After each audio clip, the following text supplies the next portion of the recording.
I wasn't sure what I was going to talk about today because obviously my big thing is, taking on the union and taking on WEAC and taking on the NEA and taking them to court and telling them no and giving teachers choices and letting them know what their options are. But this is to get out the vote. So I thought the best way for me to use my time with you is to give you an excellent story about something that took place in Kenosha. How many of you are familiar with Kenosha? You should be. Because if you want to know where the union is getting all their money from, a lot of it is from Kenosha. So I want to take you guys back about a year ago, and many of you may have been following this. The school board, like most of the school boards in the state, are run by the teachers' union. You may not even realize it. And so we decided, a group of us, maybe 3 or 4, decided, you know what, enough is enough. We're going to go out and we're going to find some awesome people, some everyday people, and we're going to beg them to run for the school board. We're going to take it over. We're going to make sure the union no longer has a voice. The union is no longer doing the legal contracts. And that union, that school board is going to start following Act 10. Yeah. So because I'm super persuasive and my dad still thinks I'm perpetually 12, I asked him if he would please run for the school board. And he did. He's the retired chief of police in Kenosha, and he ran for the school board. And then we also got a couple awesome people, and I wouldn't say conservative, although I think deep down they were, and we got them to run. And we were outspent 6-1 in the primary. We were told there was no way on God's green earth that we were going to take over the school board, that the KEA and WEAC were going to take all of their money and put it in robocalls and put it in signs and put it against us. And the newspaper was in cahoots with them. And we got the last 2 spots in that primary. We went into the general election, and there was literally a handful of us, and we spent every waking minute putting hundreds of miles on a car, doing lint runs. I had ex-students coming out and volunteering. One of them is here, and she said, Mrs. Lacroix, I will come do that, and she gave up her weekend.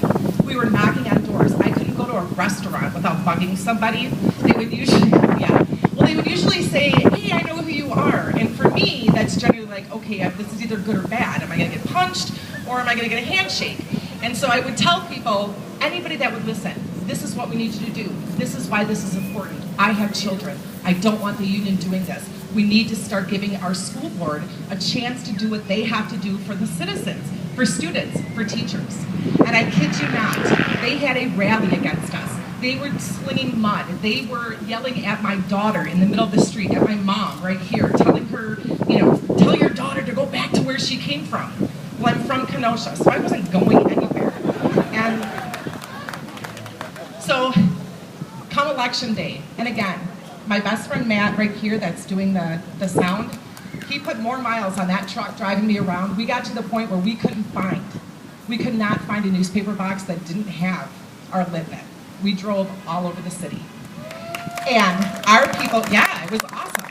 And our people, and when I say our people, again, it's nonpartisan, but let's be honest, you can't be smart and not be conservative. So they're conservative. And my dad won that election, and the other guy took second, and we took over that school board.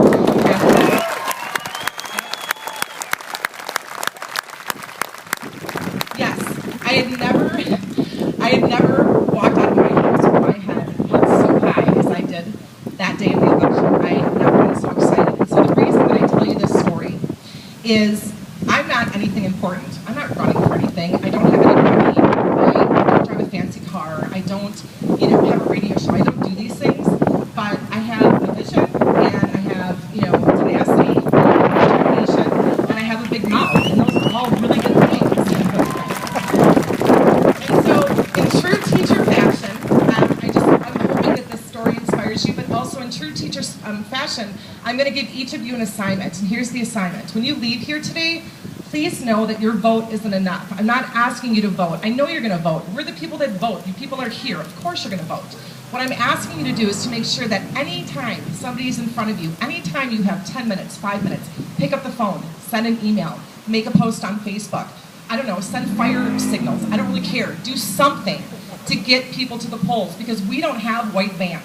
We don't have that. We have our mouths and we have our determination. And so that's your assignment. And if I find out you didn't fulfill it, I'm calling your parents. So thank you.